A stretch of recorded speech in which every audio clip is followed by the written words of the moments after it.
Vamos por el mundo cantando alabanzas, diciéndole a todos que Jesús nos cambió y que un día nos iremos con Él a la gloria.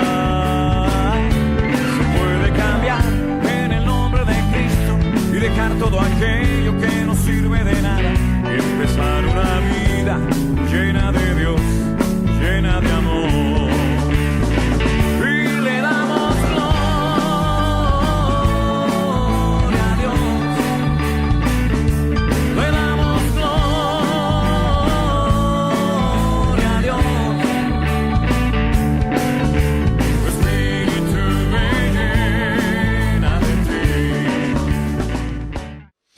¿Tienen su carpeta en esta mañana? ¿Sí? Muy bien. Vamos a pasar al primer estudio de la mañana. Les recuerdo que a la tarde los grupos tendrán su tiempo de participación y el material que vamos a dar ahora, vamos a ir a las dos porciones que tenían que haber leído los jóvenes, que una estaba en el libro de Éxodo y la otra estaba en el libro de Deuteronomio, ¿sí? Empecemos primero por la del libro del Éxodo, que era Éxodo capítulo 17, Éxodo capítulo 17.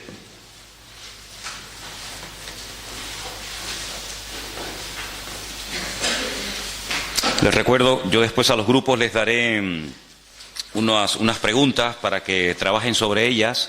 Y a la tarde, cuando les toque a las 4:00 compartir, pues ustedes sepan de qué es lo que tienen que hablar, ¿vale?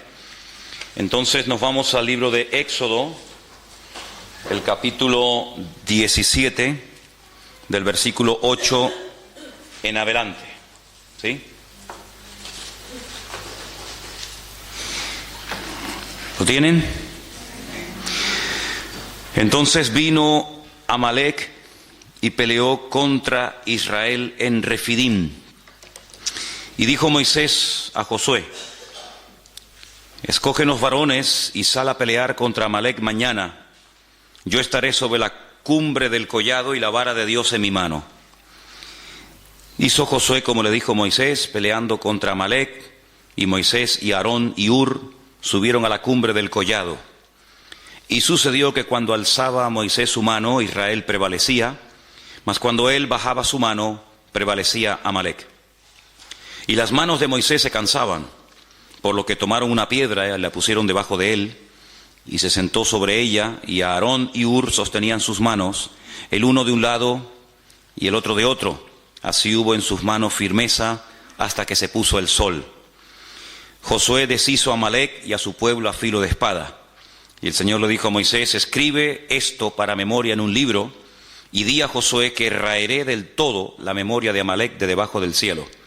Y Moisés edificó un altar y llamó su nombre el Señor Nisi, o Dios Nisi, y dijo: por cuanto la mano de Amalec se levantó contra el trono del Señor, el Señor tendrá guerra contra Amalec de generación en generación. Deuteronomio 25:17 es la segunda porción de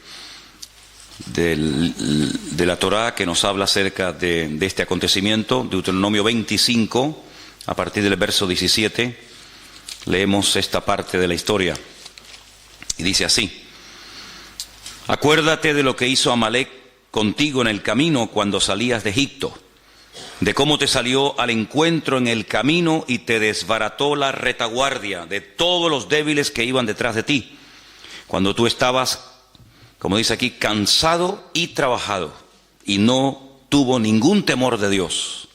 Por tanto, cuando el Señor tu Dios te dé descanso de todos tus enemigos alrededor, en la tierra que el Señor tu Dios te da por heredad para que la poseas, borrarás la memoria de Amalec de debajo del cielo. No lo olvides.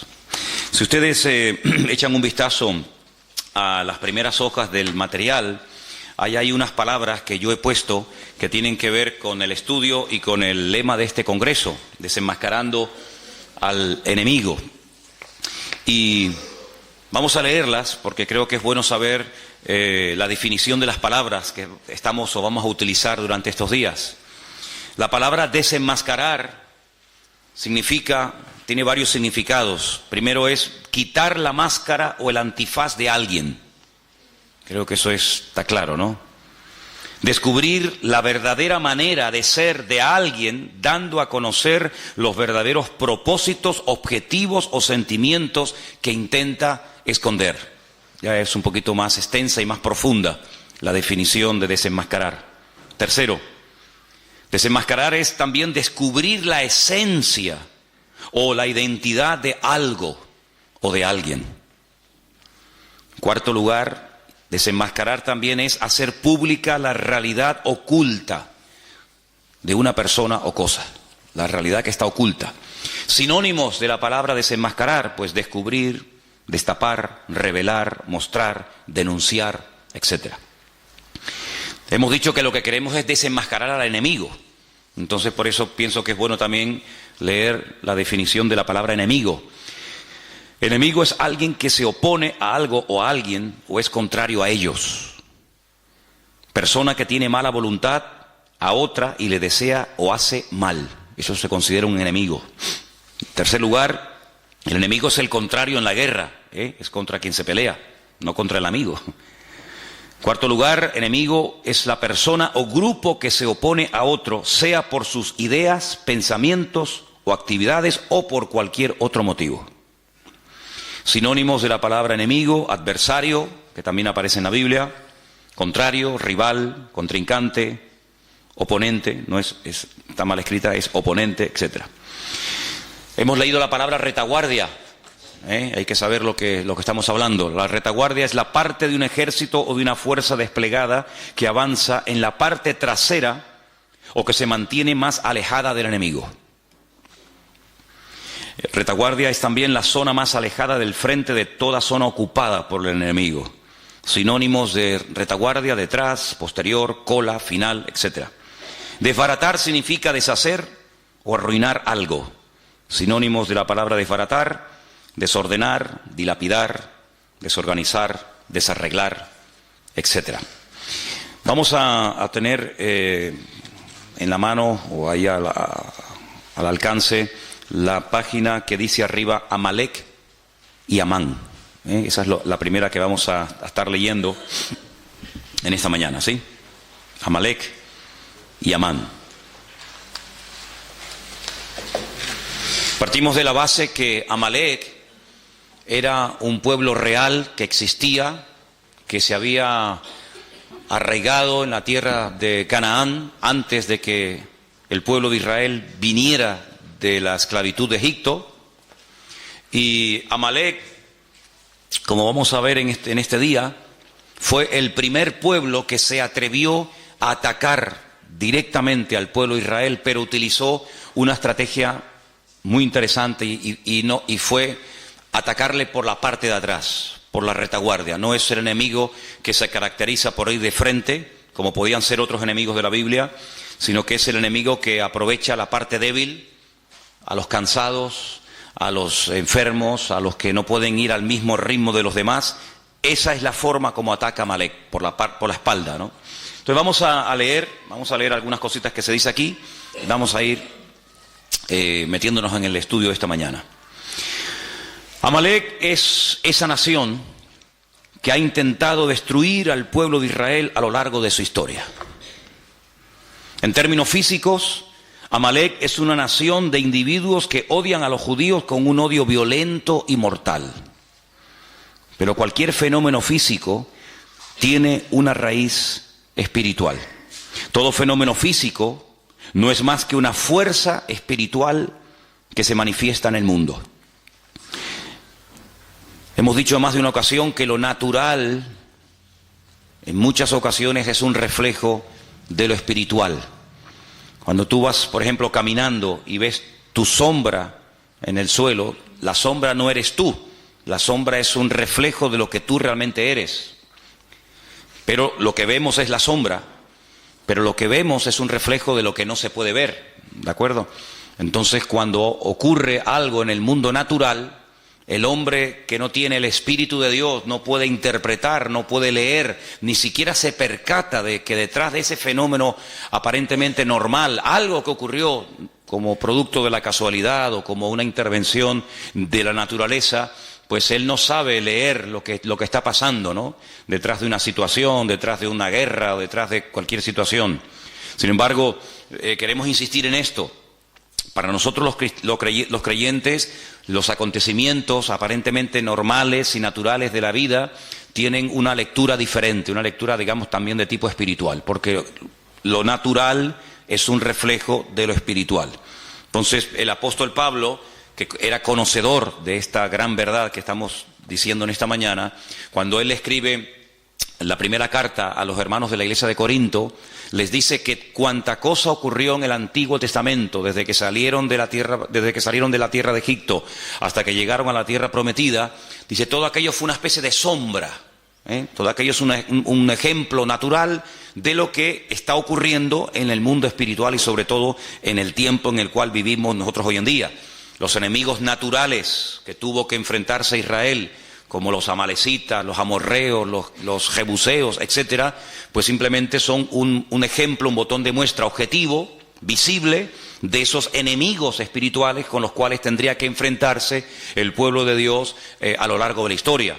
El faraón es un tipo de Satanás. Moisés es un tipo de Cristo, el personaje, el instrumento que el Señor utiliza para liberar, para sacar de la esclavitud al pueblo de Israel. La tierra prometida es un ejemplo de nuestra nueva vida en Cristo, de cómo podemos disfrutar de una libertad, cómo podemos servir y conocer al Señor, etcétera, etcétera. Así que todo lo que vamos a estar viendo acerca de Amalek, si bien es cierto que ocurrió realmente y hubo un pueblo que existía que se llamó Amalek, Amalek es el tipo. Hay dos figuras de dicción muy importantes en la Biblia, las iremos estudiando Dios mediante ahora en estas clases de hermenéutica que hemos comenzado. Y una es el tipo y otra es el antitipo. El tipo es lo que prefigura, lo que anticipa lo que va a suceder en el futuro. Y cuando tú ves el cumplimiento de ese tipo en la persona real o en el acontecimiento real, eso es el antitipo, ¿vale? Entonces, Amalek es un tipo de todos los enemigos que a lo largo de la historia se enfrentarían no solamente con el pueblo de Israel, sino con todos los creyentes en el Dios de Israel, ¿vale? Seguimos leyendo el párrafo número 2, así que quédate con esto. Todo fenómeno físico no es más que una fuerza espiritual que se manifiesta en el mundo. Amalek representa, por lo tanto, esa fuerza que desea destruir al pueblo de Dios y a su destino, su propósito. Ahora, ¿qué fuerza espiritual es la que representaba en su momento el pueblo de Israel? ¿Por qué tanto empeño en destruir a ese pueblo? Porque el pueblo de Israel tenía el deber de la presencia de Dios en el mundo. Era el único pueblo en aquel momento que existía monoteísta de la tierra, y Dios le dijo en cierta ocasión a ellos que ellos iban a ser sus testigos. Todos los pueblos que en aquel tiempo existían, todos absolutamente, salvo el pueblo de Israel, eran politeístas. Hay una lista enorme en la Biblia de dioses que se adoraban en aquel tiempo: Quemos, Milcón, Moloc, Baal, Astarot, Astarte y tantos, ¿va? El único pueblo que tenía la creencia en un único Dios, creador del cielo, de la tierra y de todo lo visible, era el pueblo de Israel. Por lo tanto, si a un enemigo se le ocurría, como el caso de Amalek, atacar y destruir al pueblo de Israel, automáticamente la tierra quedaría sin testimonio. La tierra quedaría sin un botón, sin un punto de referencia de que había un Dios único y verdadero, que en aquel momento la obligación de Israel era proclamarlo y anunciarlo a los cuatro vientos sobre toda la faz de la tierra. Por lo tanto, cuando leemos, y lo hemos hecho en esta mañana, que Amalek realmente a quien ataca es al trono de Dios, pues uno puede darse cuenta de que el objetivo final de Amalek no solamente era destruir físicamente a una serie de personas llamadas en aquel tiempo el pueblo de Israel o judíos, sino que el objetivo de Amalek era que en la tierra no hubiera testimonio de que un día hubo un Dios que creó el cielo, la tierra, las naciones, los peces, al hombre, etcétera, etcétera, y por lo tanto es como si hubiera matado a Dios. La existencia de Dios queda borrada. No hay testimonio, no hay vestigio en la historia de que hay un Dios creador, porque el único pueblo que lo representaba y creía en él y le honraba y le servía era esta gente. Al desaparecer, al destruir a este pueblo, automáticamente ya a Dios no se le ve por ninguna parte. Entonces, por eso cuando leemos que Amalek se levanta contra el trono de Dios, la palabra, la expresión trono de Dios representa su soberanía, su dominio, su majestuosidad, su presencia, su existencia en el mundo. Eso es lo que significa el trono de Dios, ¿de acuerdo? Fijaros que, por ejemplo, antes de Amalek, Satanás, vamos a leer esas porciones también seguramente en esta mañana, Satanás, él lo que intenta es destronar a Dios. No solamente quitar a Dios de en medio, sino que no se hable de Dios, de su existencia, de su obra, y de esa manera, pues el mundo queda a la deriva, como un barco sin timón. No hay presencia de Dios, no hay testimonio de Dios, por lo tanto comamos y bebamos, que aquí no pasa nada. Ese es el objetivo de Amalek. Los testigos dan testimonio de aquello que no puede ser visto. Eso es un testigo, una persona que cuando algo ha ocurrido y ellos lo han podido ver, son llamados. Eso es fundamentalmente la función de un testigo. Si algo está presente o es evidente, son totalmente innecesarios los testigos. Esto es solo cuando la cosa o suceso no puede ser percibido directamente, entonces es cuando se llama a los testigos. ¿Usted estuvo allí? ¿Usted vio que él le atacó? ¿Y qué dijo? ¿Usted lo vio? ¿Y cómo fue? ¿Y cómo no fue? ¿Y cuántos eran? ¿Y a qué hora era más o menos? Eso es lo que hace un testigo. Si en lo que el testigo va a decir es evidente y es visible, la presencia de los testigos es totalmente innecesaria. Por lo tanto, como la presencia del Señor, la soberanía del Señor era un concepto abstracto, invisible, tenía que haber una presencia visible, en este caso era el pueblo de Israel, que diera testimonio de que cada vez que la gente levantaba la cabeza y veía un pájaro cruzar por el cielo, ese pájaro no salió de la nada, sino que detrás de ese pájaro hay un creador que lo diseñó, que lo formó y que ahí lo puso. Y detrás de esa estrella, y detrás del sol, y detrás de la luna, y cuando paseamos por el campo y vemos las flores y los animales, etcétera, etcétera, ellos eran los únicos testigos en aquel tiempo de todo esto. Por lo tanto, Amalek, su objetivo era borrar de la faz de la tierra todo vestigio y presencia de Dios. Por lo tanto, de la misma manera, la presencia de Dios no era percibida directamente en el mundo. Por eso el pueblo de Israel, en aquel momento, era el testigo que tenía la tarea de dar testimonio de que detrás de las bambalinas se hallaba la presencia del Señor. Si ellos callaban, automáticamente Dios quedaba mudo en el mundo. Digamos en cierto sentido que Israel en aquel momento era la boca de Dios, era el testigo de Dios que podía decirle al mundo que detrás de la creación había un creador y un diseñador.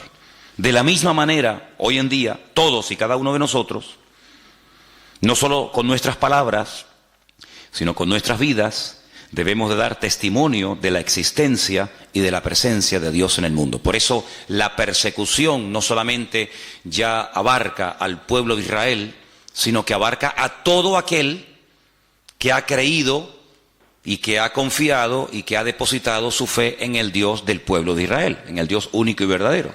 Por eso no solamente Amalek ataca y sigue atacando al pueblo de Israel, sino que también ataca a todo el conjunto del pueblo de Dios, y ahí lógicamente entramos tú y yo.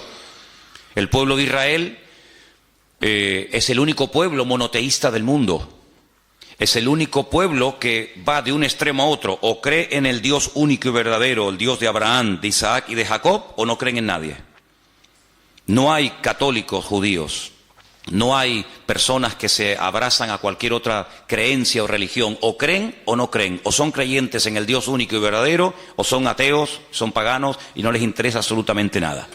Por eso es un pueblo que en Medio Oriente, es el único pueblo en el Medio Oriente, rodeado de más de 200 millones de árabes, de musulmanes, que da testimonio de que el Dios que se adora en ese pequeño país, en ese pequeño territorio, es un Dios diferente. No es Alá, no es Mahoma, no es el Corán, sino es el Dios de siempre, y por eso una guerra constante y permanente contra ese pueblo que está marcando allí una diferencia.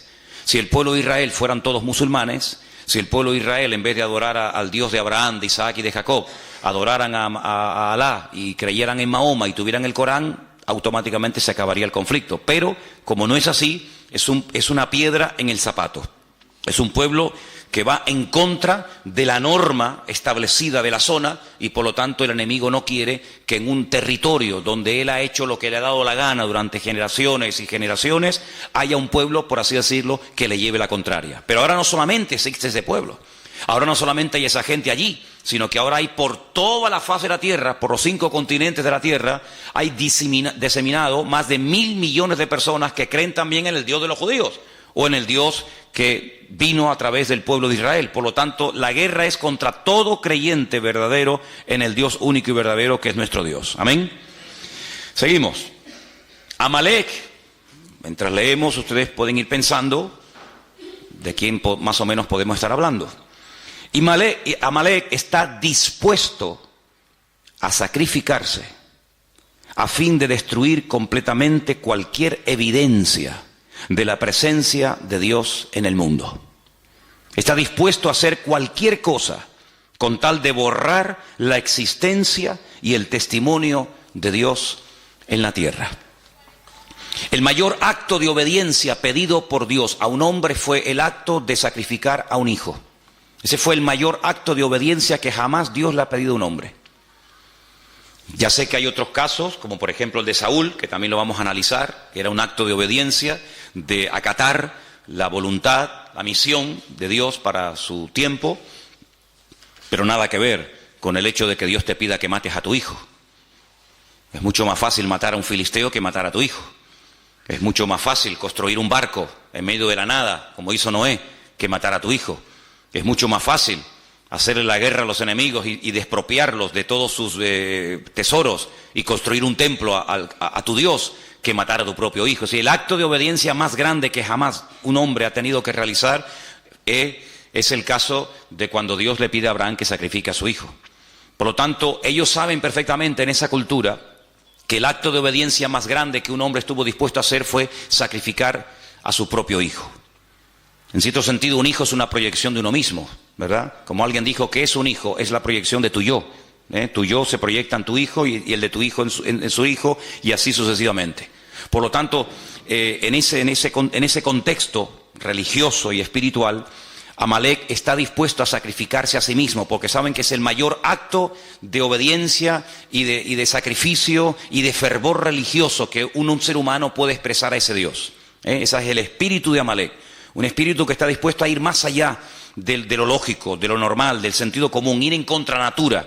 Amalek le domina este espíritu de estar dispuesto incluso a inmolarse, de hacer lo que haga falta, con tal de que ese Dios en el cual ellos no creen y lo desprecian, sea totalmente aniquilado. Está dispuesto, como hemos dicho, al sacrificio, está dispuesto a sacrificar todo, absolutamente todo, con tal de alcanzar esa meta. Por ejemplo, si ustedes van a la ciudad de Jenin, a la ciudad de Ramallah, a la Franja de Gaza y a otras poblaciones palestinas, las calles, las avenidas, los bulevares, los parques de esas ciudades tienen los nombres de todos aquellos, entre comillas, mártires que han dado su vida por la causa palestina.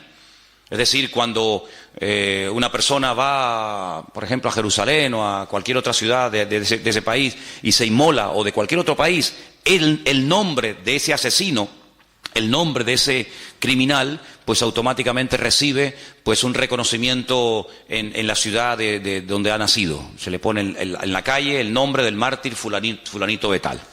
Increíble. Entonces está dispuesto a sacrificar todo lo que tiene con tal de llegar a esa meta. Amalek es la distancia, ahora entramos en otro concepto, es la distancia entre lo físico y lo espiritual. En ese espacio, ese es el terreno donde él vive y se mueve como pez en el agua. Y está dispuesto a sacrificar su vida para defender ese espacio.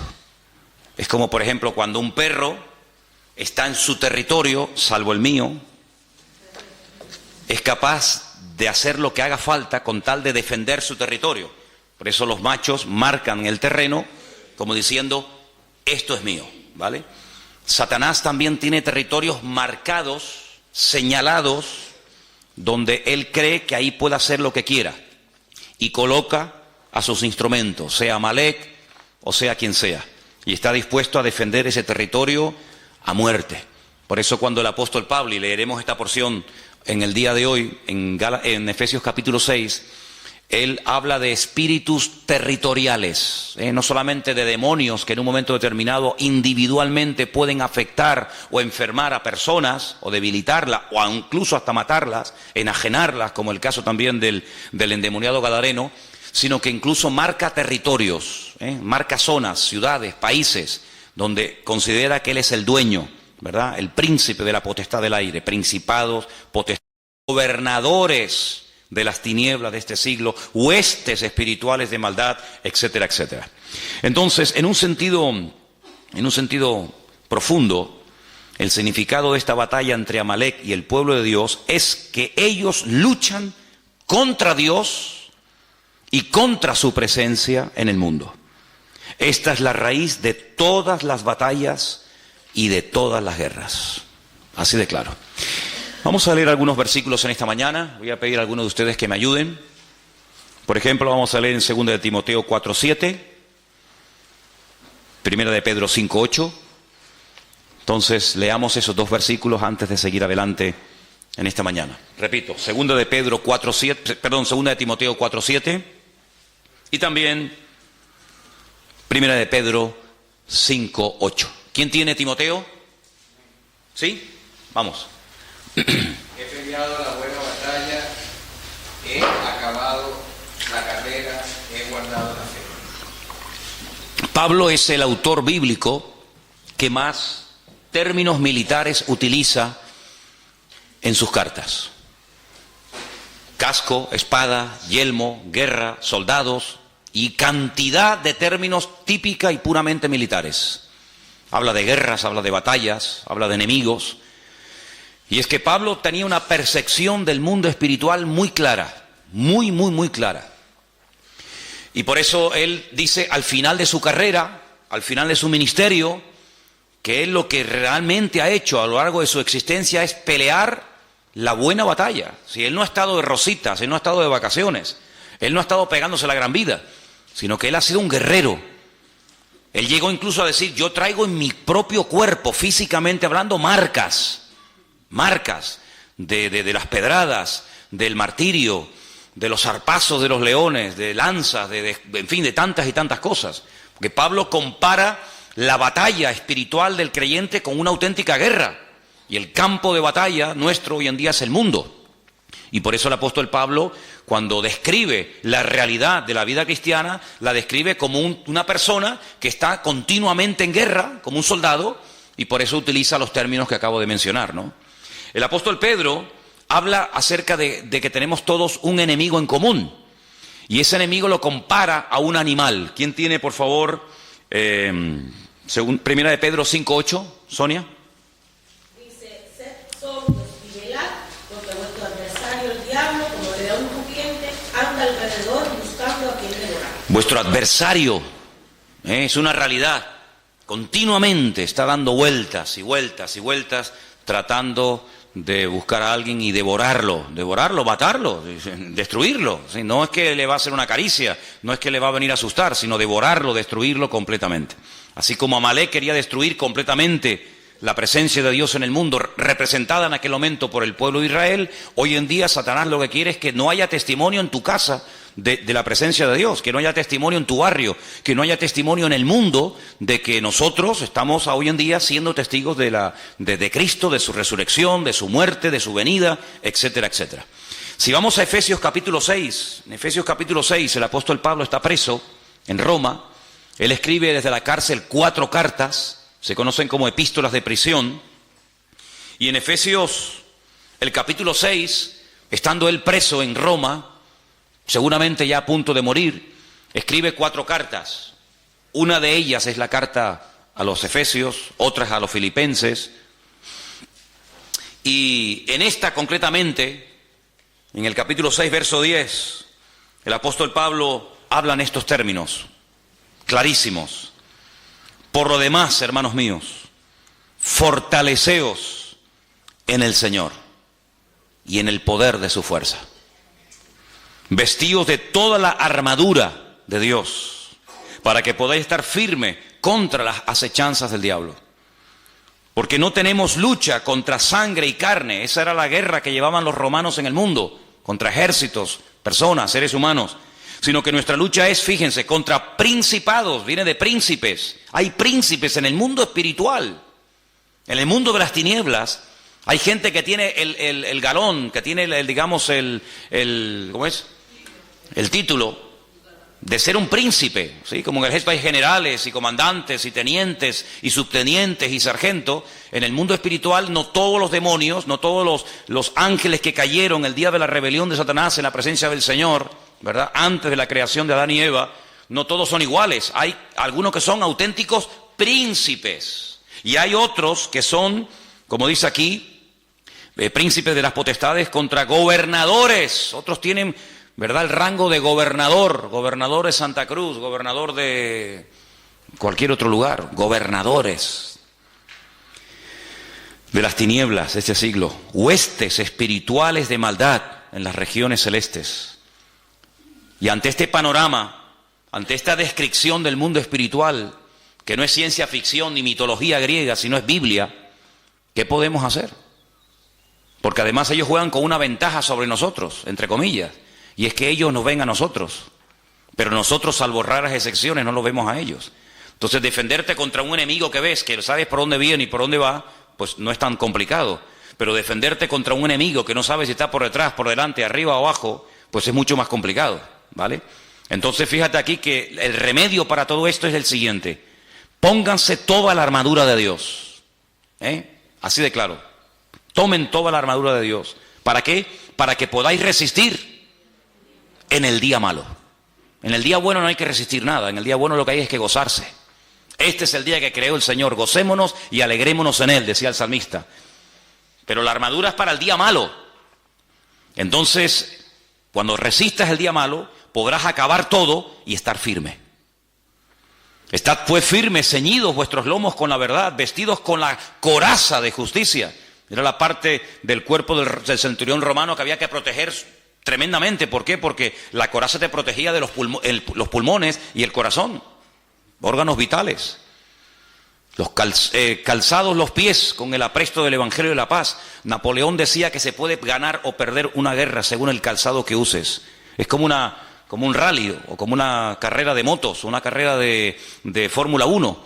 Los expertos saben que el mejor coche del mundo, la mejor escudería del mundo puede perder un mundial por haber escogido mal una rueda.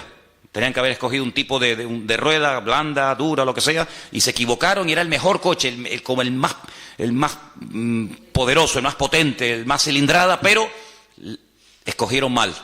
Entonces Napoleón decía que tenían que cuidar sumamente el calzado de los soldados romanos, en este caso de los soldados franceses, porque sabía que una guerra se puede perder con un mal calzado. Y el Señor dice que el mejor calzado que podemos utilizar es el apresto del Evangelio.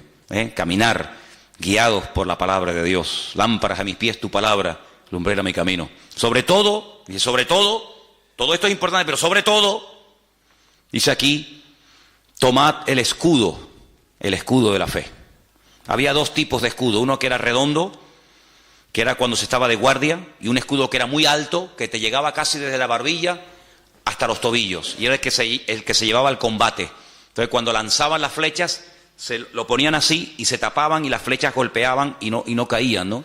Él está describiendo un escudo redondo, tremendamente poderoso, que cuando veías venir un dardo de fuego, cuando veías venir una lanza o lo que sea, te cubrías y te protegía cualquier parte del cuerpo. Dice, sobre todo toma ese escudo, para que puedas apagar todos los dardos de fuego del maligno. Tomad el yelmo. El yelmo era como una especie del casco, lo que te protegía la cabeza, los pensamientos, el cerebro, de la salvación, la espada del Espíritu, que es la palabra de Dios. Y algunos dicen, bueno, ya se acaba la armadura. No, hay un elemento abstracto, pero que forma parte vital de la armadura. Lo que le da consistencia a la armadura es el verso 18. Lo que hace que la armadura no se caiga ni te quede grande es lo que dice el verso 18. Orando en todo tiempo, con toda oración y súplica en el Espíritu, velando en ello con toda perseverancia por todos los santos.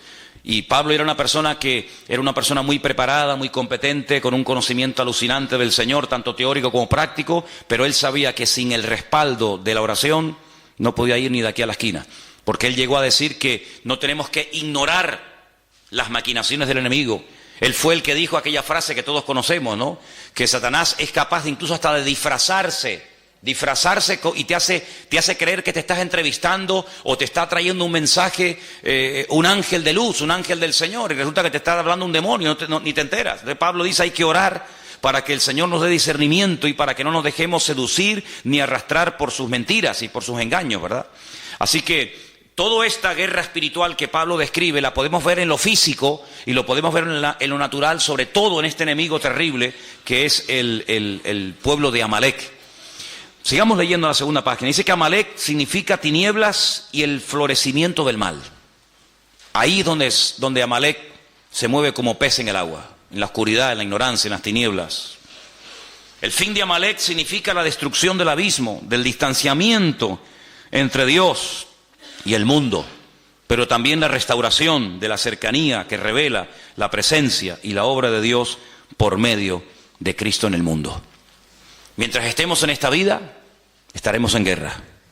Mientras estemos vivos, tenemos que estar velando y orando, como se decía en esta mañana, porque no estamos aquí de paseo, sino estamos aquí para dar testimonio, estamos aquí para hacer luz, para marcar una diferencia, y Satanás va a hacer todo lo posible por evitar que nosotros cumplamos con nuestro objetivo. Ahora, volvamos a la porción de Éxodo en esta mañana, porque una de las cosas que tenemos que tener presente en nuestra vida cuando estudiamos un pasaje es ver de dónde viene esa historia, cuáles son los capítulos anteriores. Y vamos, por ejemplo, vamos en Éxodo, ¿verdad? Vamos al capítulo 15. En Éxodo capítulo 15, ustedes se van a dar cuenta de que uno de los problemas que generalmente, de vez en cuando, Israel tenía era falta de agua. Ellos estaban en pleno desierto. El agua en el desierto es oro. Por lo tanto, cuando faltaba el agua, el problema era terrible. El estado de ánimo de la gente cambiaba. La gente era diferente cuando había agua que cuando no había agua. La murmuración ni aparecía en el campamento mientras las necesidades materiales, sobre todo de agua, estaban cubiertas. En el momento en el que faltaba agua, o en el momento en el que faltaba comida, en el momento en el que lo material faltaba, automáticamente la espiritualidad del pueblo pegaba un bajón, surgía la carnalidad, y aquella gente que hace 2 días estaban alabando a Dios después de cruzar un mar y profetizando y glorificando al Señor, se olvidaban de todo aquello simplemente, digo simplemente entre comillas, cuando faltaba el agua. Por eso ustedes van a darse cuenta de lo valorado, del valor tan grande que tenía el tema del agua. La mayoría de los salmos donde aparece la palabra agua se escribieron en el desierto. Por ejemplo, el número 1, bienaventurado el varón que no anduvo en consejo de malos, y habla de cómo será como un árbol plantado junto a corriente de agua. Mi alma tiene sed del Dios vivo, y tantos salmos que hablan del agua. Era un elemento tremendamente valorado. Bueno, pues en el capítulo 15, del versículo 22 al versículo 27, encontramos una parada de las tantas que hizo el pueblo de Israel antes de llegar a la tierra prometida. Encontramos una parada donde encontraron agua. Sí, había agua, pero no se podía beber. Entonces, ¿para qué la queremos? Ellos se pararon en un lugar que en hebreo se llama Mará. Mará significa amargura. Vamos a leer el pasaje para que nos demos cuenta qué cosa tan interesante ocurrió aquí.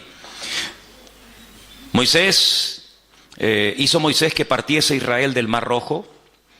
Salieron al desierto de Shur, anduvieron 3 días por el desierto sin hallar agua. Llegaron a Mará y no pudieron beber las aguas de Mará porque eran amargas. Por eso le pusieron el nombre Mará, o Mara, amarga. Entonces, ¿qué ocurre? Ese pueblo que salió cantando, danzando y profetizando del Mar Rojo, comienza a murmurar contra Moisés y le dice: ¿qué hemos de beber? Moisés clamó al Señor y el Señor le mostró un árbol, lo echó en las aguas y las aguas se endulzaron, y allí le dio estatutos y ordenanzas y allí los probó. Eso es lo importante. Esto es una prueba. Yo quiero ver cómo reacciona el pueblo ante la primera. Esta es la primera dificultad con la que se encuentra Israel cuando sale de Egipto. Vendrían otras, pero esta es la primera. Habéis visto la gloria mía en Egipto. Habéis visto cómo el faraón murió, habéis visto cómo el ejército del faraón fue destruido, habéis visto el Mar Rojo abierto. A ver ahora cómo reaccionan, porque ya sé cómo reaccionan en la alegría.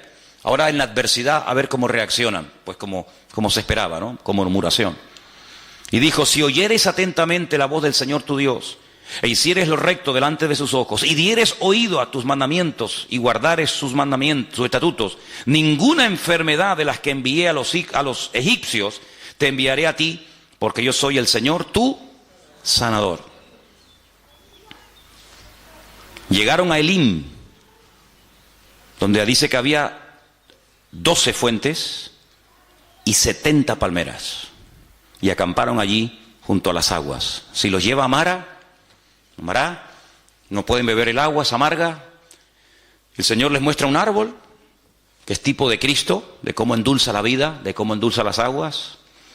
Allí los prueba, le da estatutos, le da leyes y dice, ok, ya veo cómo reaccionan cuando no tienen agua. Vamos a otra parada, los lleva a Elim, y en Elim dice que había, hasta el día de hoy, en Elim siguen habiendo las palmeras que menciona aquí, 70 palmeras y 12 fuentes de aguas. Dice la Biblia que Moisés llegó a tener 70 ancianos. Una palmera para cada anciano. Si debajo de cada palmera, y no solamente se refiere a una palmera en singular, sino a un grupo de palmeras, ¿verdad?, para cada anciano.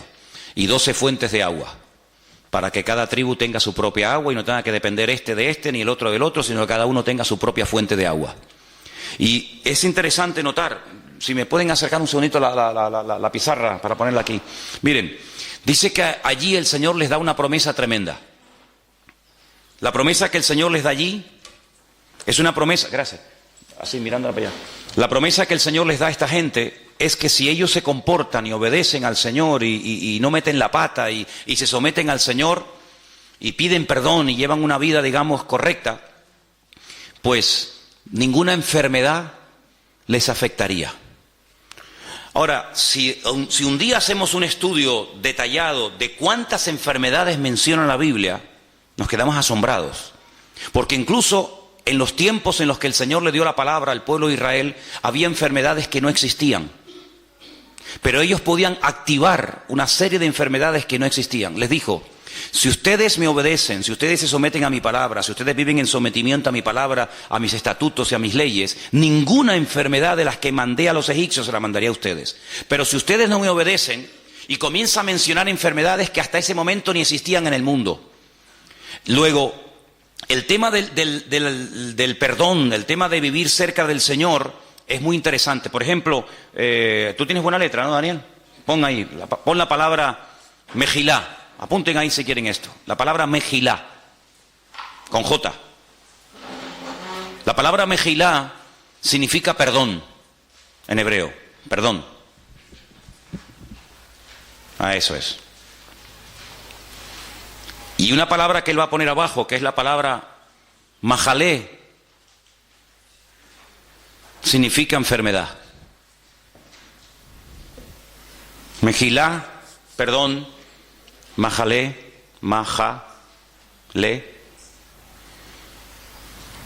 enfermedad.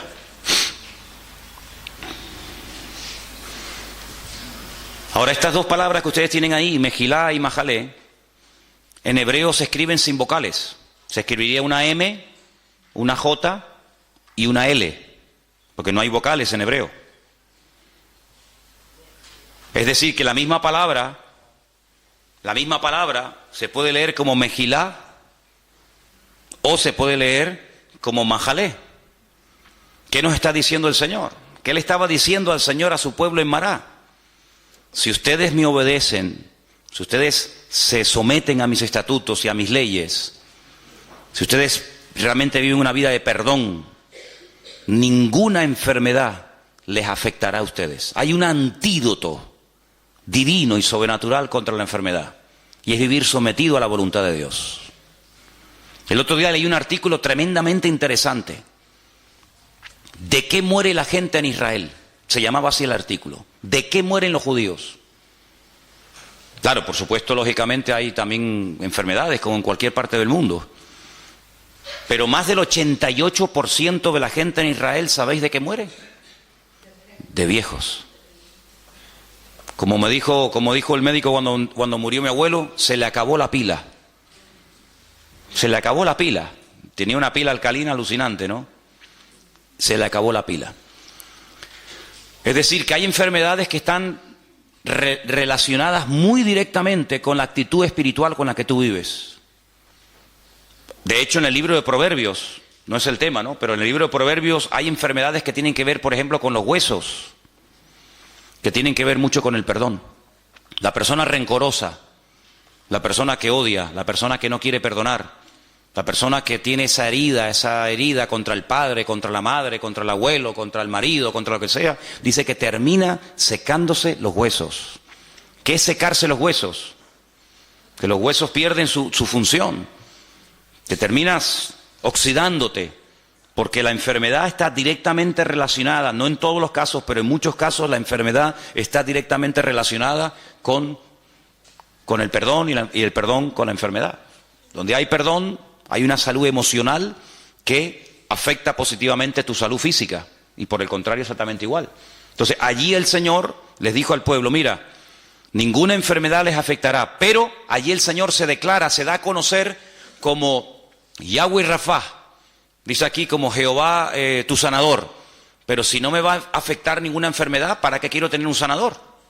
Porque si no voy a estar nunca enfermo, ¿para qué quiero tener un Dios que me sana? Porque yo sé que ustedes no me van a obedecer. Y como sé que no me van a obedecer, te digo de antemano que cuando te enfermes, cuenta conmigo que yo te sano. ¿Qué te parece? Podía haber dicho, ninguna enfermedad de las de Egipto les va a afectar a ustedes. Punto, ahí se acaba el pasaje. Pero añade, porque yo soy el Señor tu sanador. Pero si no estoy enfermo, ¿para qué quiero que me sanes? Es que yo sé que tú te vas a caer en enfermedad, porque vas a hacer todo lo contrario a lo que yo te estoy enseñando en este lugar. Nuestra vida delante del Señor tiene un valor incalculable. El Señor dio su vida por todos y por cada uno de nosotros. El Señor está muy en serio, se ha tomado muy en serio, sinceramente, nuestras vidas. De hecho, hasta el día de hoy yo creo que no tenemos ninguna queja, no hay ninguna objeción, no hay nada que podamos decir, mira, el Señor me ha fallado en esto y en esto. El Señor no nos ha fallado absolutamente en nada, ¿no? Pero si hay algo en tu vida que no está bien, algún pecado oculto, alguna actitud que no es bíblica, que no es correcta delante de Dios, y termina este retiro, y mañana domingo no, porque hay culto, pero el lunes de la semana que viene, vuelves otra vez a los mismos hábitos, a la misma historia, pues es como si hubieras perdido el tiempo. Yo creo que hemos hecho un alto en el camino, mientras el mundo está ahí con sus desmadres y con sus historias y con sus rollos. Nosotros hemos decidido un poco separarnos, aislarnos, venirnos a este lugar y no solamente escuchar palabras, no solamente tomar apuntes y cantar y estar un rato entretenidos, sino que la idea un poco ha sido y es el aislarnos de todo ese ambiente y plantearnos delante del Señor. Le voy a dar importancia a lo que el Señor le da importancia a mi vida. Hemos hablado mucho acerca de Amalek, de cómo ataca, de cómo se mueve, de cómo podemos en un momento determinado abrir una brecha, de abrir una puerta para que el enemigo tome el lugar. Y todo eso, hermanos, todo eso tiene que producir un efecto en nuestra vida, ¿no? El otro día leí una historia o una anécdota que decía que si tenemos, por ejemplo, un pedazo de barro, de plastilina o de algo en lo cual se puede hacer una marca y cogemos un anillo y hacemos una marca, efectivamente el anillo deja una marca en esa plastilina o en esa arcilla, pero no lo cambia, no lo transforma, no deja la esencia del anillo en ese material. Y lo que no puede ser es que en nuestra vida el Señor venga, nos hable, nos confronte, nos exhorte, nos enseñe, nos empuje, etcétera, pero que después volvamos otra vez a lo mismo, ¿no? Yo pienso que sería una pérdida de tiempo y una auténtica desgracia el hecho de saber lo que el Señor quiere de mi vida y no hacerlo, ¿no? Y bueno, en estos días los que hemos estado hablando mucho acerca de un personaje llamado Amalek, que como hemos dicho ya en más de una ocasión en estos días, fue un personaje real. Era una tribu, digamos, de salvajes que vivían en la parte sur de Israel, ya lindando con la parte del desierto, llegando casi a la península del Sinaí. Y fue el primer enemigo, el primer pueblo que sin previo aviso y sin ser atacado previamente, él ataca al pueblo de Israel que viene de una esclavitud de muchos siglos, casi 4 siglos, y desarrolla una estrategia diferente, porque generalmente los ejércitos en aquella época luchaban cuerpo a cuerpo, se veían las caras. Sin embargo, Amalek tiene la osadía, dice que no tuvo temor de Dios. Es una expresión típica de cuando tratamos el tema de Amalek. Dice que no tuvo temor de Dios. Ellos sabían quién era esa gente, ellos sabían de dónde habían venido, ellos habían oído los milagros impresionantes, únicos e irrepetibles que Dios había hecho por ese pueblo. Y dice que al no tener ningún temor de Dios, no tener en consideración lo que Dios había hecho por ellos, ya te digo, sin previo aviso hacen así y les atacamos, ¿no? Pero son tan cobardes en su ataque que dice que no van de frente, sino que le atacan por la retaguardia. Es decir, le atacan por la parte de atrás y desbaratan la retaguardia, y dice que en la parte de atrás, dice la Escritura, que iban los cansados, los débiles, las personas que no podían ir al ritmo de los que iban en cabeza. Y entonces, cuando se dieron cuenta, Amalek se había introducido dentro del pueblo y decían, pero ¿dónde está el enemigo? Si no lo vemos, ¿no? Está detrás, ahí está matando a mujeres y a niños y a los pobrecitos que no tienen fuerza, ¿no? Y dijimos que Amalek en cierto sentido, pues representa un tipo de estrategia diabólica, un tipo de estrategia satánica que consiste en muchas cosas, ¿no? Hemos visto que en el libro del Génesis, aunque uno diga, no me digas, bueno, pues en el libro del Génesis, sabiendo buscar entre las páginas en su texto original, vemos que aparece uno de los nombres de los personajes que también se ha hablado en estos días aquí, y es el de Amán, el famoso Amán, el terrible Amán, el que aparece en el libro de Esther, ¿verdad? Aquel que odiaba a Mardoqueo, a Mordejai, y preparó una horca para matar, según él, a su peor enemigo, y resulta que él no sabía que estaba preparando su propia horca, ¿no? Las vueltas que da la vida. Y hemos visto cómo Amalek, ya digo, era un enemigo físico real, una tribu de salvajes que vivían en esa parte del desierto, pero también en cierto sentido representa la duda, representa la impureza, representa el enfriamiento, representa el alejamiento de parte del Señor. Y todas estas palabras las hemos visto y las hemos explicado, e incluso algunas las hemos hasta escrito para que ustedes vieran, ¿no?, en lo que consiste. Es un espectro muy amplio, ¿no? Amalek no es solamente un enemigo que ataca de una manera y nada más, sino que Amalek es tal vez uno de los enemigos espirituales más amplios, y presenta un panorama de diferentes ataques y diferentes líneas en las cuales viene. Pero hay algo muy importante que yo quisiera que en esta mañana volviéramos a repasar, y está en Éxodo capítulo 17. La Biblia dice que el ataque vino en un lugar llamado Refidín. Creo que no lo dije. Si lo dije, lo vuelvo a repetir. La palabra Refidín significa lugar de descanso. Lugar de descanso. Ellos habían estado previamente en un lugar llamado Mará, donde dice que cuando llegaron no pudieron probar las aguas porque eran aguas amargas. Hasta el día de hoy, en esa parte del desierto, esas aguas existen, pero no se pueden beber. Son muy amargas, son de color rojo, como si estuvieran oxidadas, para que nos entendamos. Y esas aguas están ahí como testimonio de que no se pueden beber. Son aguas amargas, aguas no potables, y el pueblo allí se quejó, el pueblo allí murmuró contra el Señor, pero el Señor les mostró, dice que un arbusto, un árbol, que es tipo de Cristo, que el que viene a endulzar nuestra vida, y entonces aquellas aguas que no se podían beber, al final sí se pudieron beber, y allí dice que el Señor los probó, y allí le dio leyes y le dio estatutos y les dijo algo tremendo, lo vimos en estos días. Si ustedes obedecen mi palabra y obedecen a mis estatutos y a mis principios y a mis decretos, etcétera, etcétera, ninguna enfermedad, ninguna plaga, ninguna cosa negativa de las que mandé a los egipcios, ustedes las experimentarán. Es decir, ustedes estarán como vacunados en contra de todas esas enfermedades. Pero al final añade el Señor, yo, vuestro sanador. Como dando a entender el Señor de que iba a haber momentos en la historia en los que ellos iban a desobedecer al Señor y necesitarían sanidad, ¿no? Bueno, pues cuando caigan y necesiten ser sanados, aquí estoy yo, ¿verdad? Entonces vimos que de ahí fueron a un lugar, a un oasis precioso, 70 palmeras, 12 fuentes de agua llamado Elim. Y allí estaban a gusto, allí no les faltaba de nada, ahí tenían sombra, tenían agua, ahí estaban muy cómodos, pero sin embargo el Señor dice, bueno, el tiempo de estancia aquí se ha terminado. Quiero que sepan que el Señor podía haber llevado en línea recta, que es la forma más rápida de llegar a un sitio, ¿no? En línea recta. Sin embargo, vemos que desde que ellos salen de Egipto hasta que llegan a la tierra prometida, a Canaán, no van en línea recta, sino que incluso el Señor los tiene 40 largos años, toda una generación, dando vueltas y vueltas en el desierto a causa de su pecado, a causa de su desobediencia.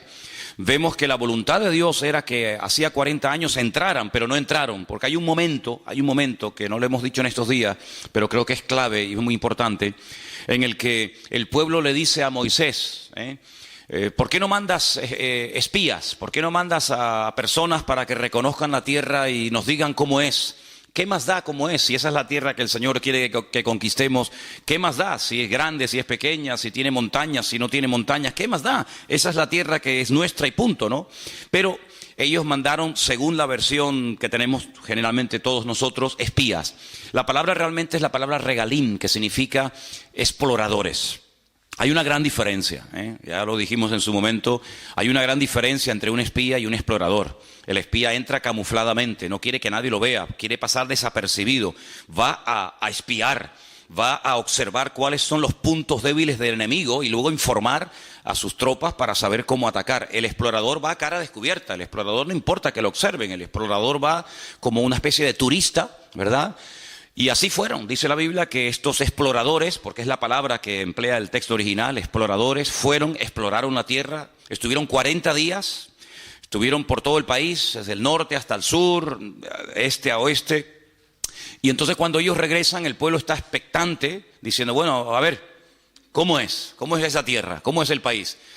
Y ellos dicen, bueno, la tierra es buena, la tierra es hermosa, pero es imposible de conquistar. ¿Cómo que? Sí, es imposible, porque resulta que las ciudades están amuralladas y tienen murallas tan enormes que llegan hasta el cielo, cual es falso, y la tierra traga a sus moradores, y la gente son gigantes, y nosotros los veíamos a ellos y nos comparábamos con ellos y parecíamos nosotros como langostas, y dan un informe tan pésimo, un informe tan negativo, que dice que toda la santa noche el pueblo de Israel en sus tiendas estuvo llora que te llora, e incluso pensaron en matar a pedradas a Moisés y decir, volvamos a Egipto porque esto es un disparate, esto es una locura, hemos venido aquí para nada, y al final, bueno, el Señor dice en la Biblia que esa noche se apesadumbró, y esa noche fue cuando Dios hizo un decreto que hasta el día de hoy está en vigor, un decreto terrible. Ese día, según el calendario bíblico, era el 9 de Av, el 9 del mes Av, Y ese día fue un día que no van a olvidar en su vida el pueblo de Israel, porque todas las peores desgracias de la historia de ese pueblo,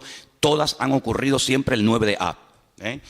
El día que los reyes católicos en España firmaron el decreto de expulsión de los judíos, curiosamente, ¿no? Aunque vemos en el libro de Esther que no hay casualidades, fue el día 9 de Av. Cuando se firmó la solución final de la Segunda Guerra Mundial fue el 9 de Av. Cuando se destruyó el primer templo de Jerusalén antes de Cristo fue el 9 de Av. Cuando se destruyó el segundo templo 70 años después de Cristo fue el 9 de Av. Y podríamos dar una lista de 100 y pico acontecimientos terribles para que ellos recordaran toda su vida que llorasteis sin motivo. Yo les voy a dar ahora motivos para que lloren ahora por desgracias que ustedes mismos han provocado, ¿no? Y ese día Dios decretó que no iban a entrar.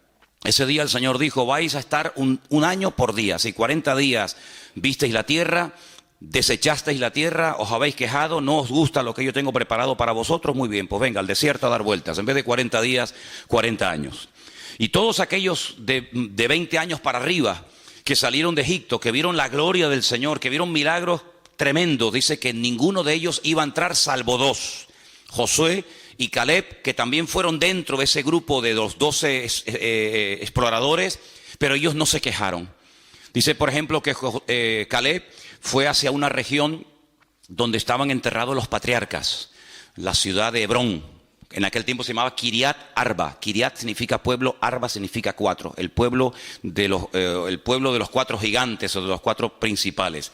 Y es que en aquel lugar hay una cueva que compró Abraham en su día, y se llama la famosa cueva de Macpela. Macpela significa la cueva de las parejas, Está en la ciudad de Hebrón. Allí está enterrado Abraham con su esposa Sara. Allí está enterrado Isaac con su esposa Rebeca, y allí está enterrado también Jacob con su esposa con su esposa Lea. Raquel no, porque murió por el camino y no está allí enterrada. Y hay una tradición judía que dice que también allí está enterrado Adán y Eva. Pero bueno, eso ya es harina de otro costal. La cuestión está en que cuando Caleb vuelve al pueblo, dice, efectivamente, las murallas son muy altas, pero eso no es una mala señal. Si todo es como se mire, alguien dijo, el vaso está medio lleno o medio vacío. ¿Sabéis por qué las ciudades están tan amuralladas? Porque nos tienen miedo. Porque si no nos tuviera miedo, vivirían sin murallas, vivirían sin protección, vivirían sin torres de vigilancia. Pero como nos tienen miedo, han construido enormes murallas porque nos tienen miedo. Así que no se lo tomen por lo negativo, sino tómense lo positivo, ¿vale? El hecho de que ellos parezcan gigantes no es verdad, no es que sean gigantes, sino que tú, al tener una declaración de fe tan pobre y tan miserable, te ves con una bajoestima tan terrible que le das al enemigo una fuerza que no tiene. Y vemos que, por ejemplo, allí en Refidín fue donde fueron atacados porque la forma de hablar como que le dio alas, como que le dio pie al enemigo. Ahí fue allí cuando el Señor suple el agua de una forma milagrosa, pero hay un momento en el que ellos dicen, ¿pero Dios está o no está con nosotros? Si ustedes pueden, por ejemplo, leer en el capítulo 17 de Éxodo, versículo 7, dice, ¿está Dios o no está Dios con nosotros?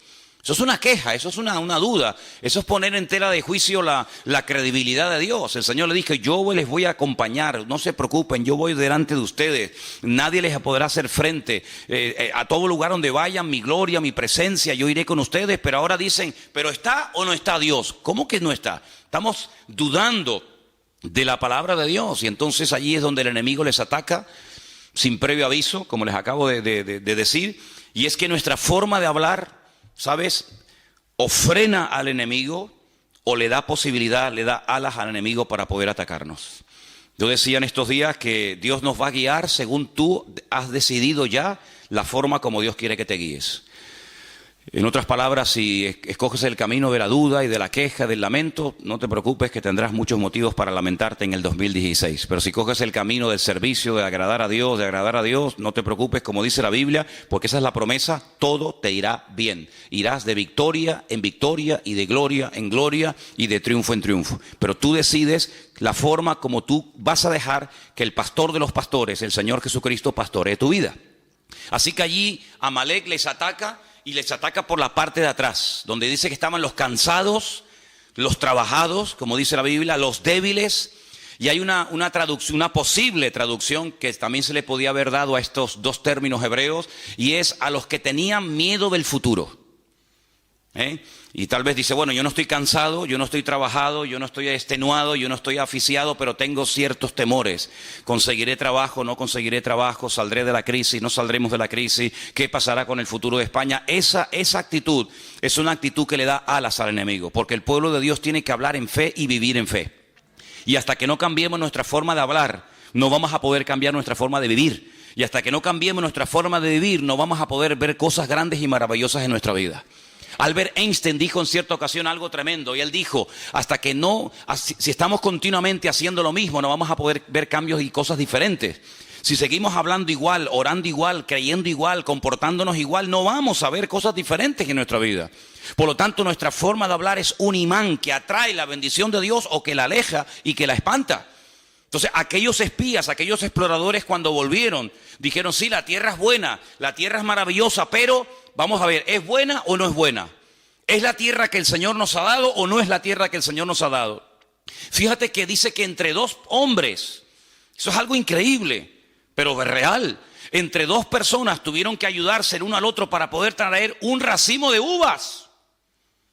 ¿Y cuánto pesaba cada uva? Serían así como se las coge Trotsky y las revienta todas, ¿no? Dos hombres para coger un racimo de uvas. Muchacho, pero con cada uva hacías así, y te hacías un litro ahí de zumo, ¿no? Algo increíble. Y se dieron cuenta de que la tierra era impresionante, la tierra era rica, era fértil. Pero había condiciones que ellos tenían que tener en cuenta. El Señor les dijo, mira, cuando ustedes vivían en Egipto, el agua nunca faltaba. Porque tenían el río Nilo, que por cierto dice la Biblia que en los últimos tiempos se secará. La lengua de Egipto se secará. Dice, pero a la tierra a la que yo voy, a la tierra a la que ustedes van y yo les envío, es una tierra que les mandará en su momento la lluvia temprana y la lluvia tardía en base a la forma como ustedes vivan y en base a la forma como ustedes hablen. Si ustedes hablan mal, si ustedes se quejan, si ustedes se apartan de mis caminos, si ustedes se enfrían, si ustedes comienzan a adorar a otros dioses, olvídense, aquí no va a llover, aquí no hay río, aquí no es como Egipto, que movías una piedra y salía el agua por las tajeas, sino que aquí es una dependencia diaria y permanente de parte del Señor. Si hablan bien, si hay victoria, si hay bendición, la lluvia cae. Pero si ustedes, por la forma de hablar, pueden llegar a cerrar el cielo, y dice la Biblia, el cielo se volverá como si fuera de bronce. Y por eso dice la palabra que hasta para la lluvia tendría que depender de la forma de hablar. Y estamos viviendo en unos tiempos en los que es muy importante cómo hablamos y cómo actuamos y cómo vivimos y cómo reaccionamos, porque lo que no podemos hacer es reaccionar, pensar y hablar y vivir como actúa la gente del mundo. Nosotros vivimos en este mundo, pero no somos de este mundo. Nuestra mirada está puesta en un Dios poderoso, en unas promesas que son sí y amén en Cristo Jesús. Y no podemos bajo ningún concepto entrar en desánimo, en derrota, en murmuraciones y en quejas, porque eso le da alas al enemigo, y a quien tenemos que darle alas es a nuestro Dios. ¿Cuántos dicen amén? Así que en esta historia hay un momento en el que vemos que este conflicto es diferente.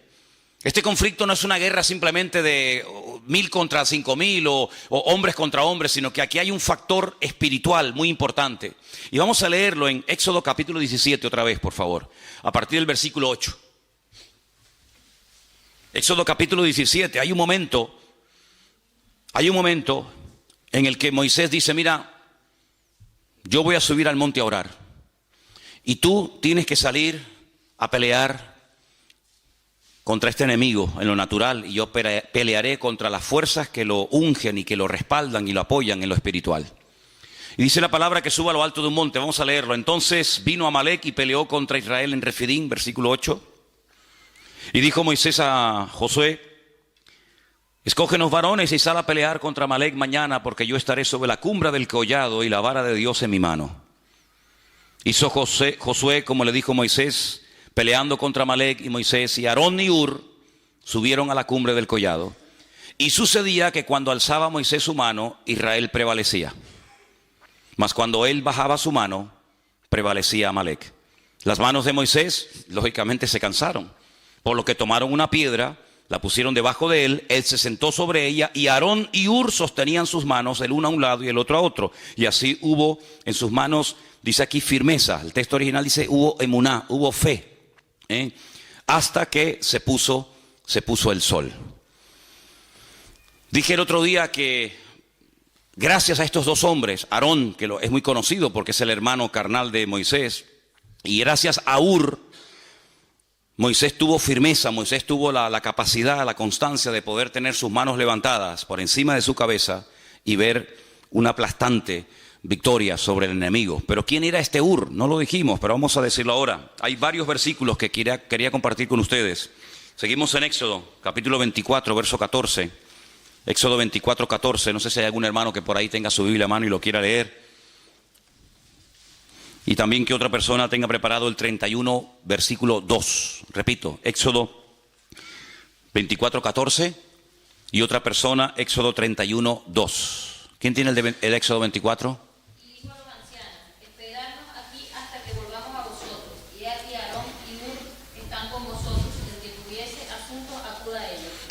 Hur, sin lugar a dudas, era un hombre muy importante dentro del pueblo de Israel. Hasta el punto que Moisés, cuando se va a la montaña a orar, y se fue 40 días, le dice al pueblo, yo me voy un tiempo, pero si hay algún asunto, algún problema, algo que surja dentro del pueblo, ahí está Aarón y ahí está Hur para que consulten con ellos. Luego, Hur no era una persona normal y corriente, sino una persona con una autoridad y con un peso espiritual, con una autoridad dentro del pueblo muy, muy importante. Es una referencia que tenemos que tener en cuenta. El segundo texto está en Éxodo 31, 2, y ahí nos da un poquito más de información sobre este personaje llamado Hur.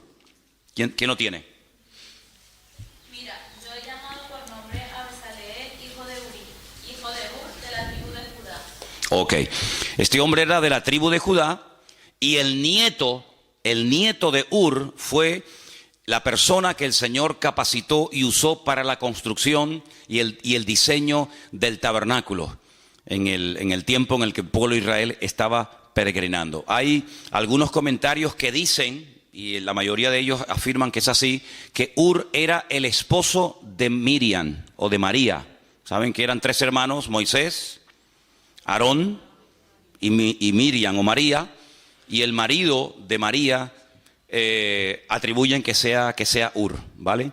Hay otro texto más, y está en Primera de Crónicas 2, 18 y 19, y es el último texto referente a Ur que vamos a leer. Primera de Crónicas 2, 18 y 19. ¿Los están poniendo ahí? Qué bueno. Es que no tengo ojo por la espalda de momento.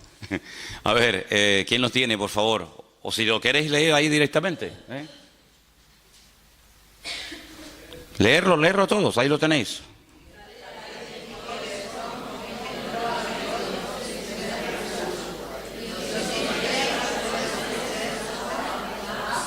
Pasa al siguiente.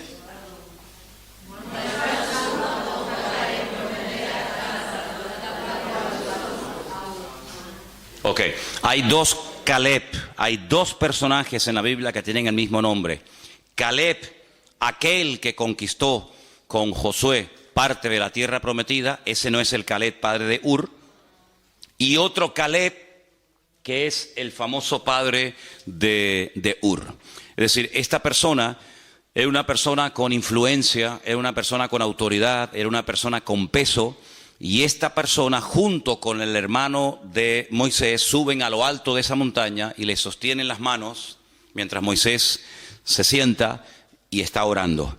Sí, aquí vemos cómo aprendieron a trabajar en equipo, cómo aprendieron a colaborar. Ese famoso salmo que se dice tantas y tantas veces: mirad cuán bueno y cuán delicioso es, ¿qué? Habitar los hermanos juntos en armonía, ¿En qué se basa? ¿A qué hermano se refiere? Nosotros lo apropiamos para nosotros, ¿no? Y decimos, bueno, cuando estamos los hermanos juntos en armonía, y bueno, está bien, no es que estemos cometiendo una barbaridad, pero realmente se refiere a la hermosa compenetración y al trabajo en equipo que hubo siempre entre Aarón y entre Moisés. De hecho, en ese salmo que acabamos de citar ahora un poquito, el Salmo 133, se menciona al final del salmo, se menciona Aarón, dice, es como el óleo sobre la barba de Aarón que desciende sobre el borde de sus vestiduras, ¿verdad? Y allí bien.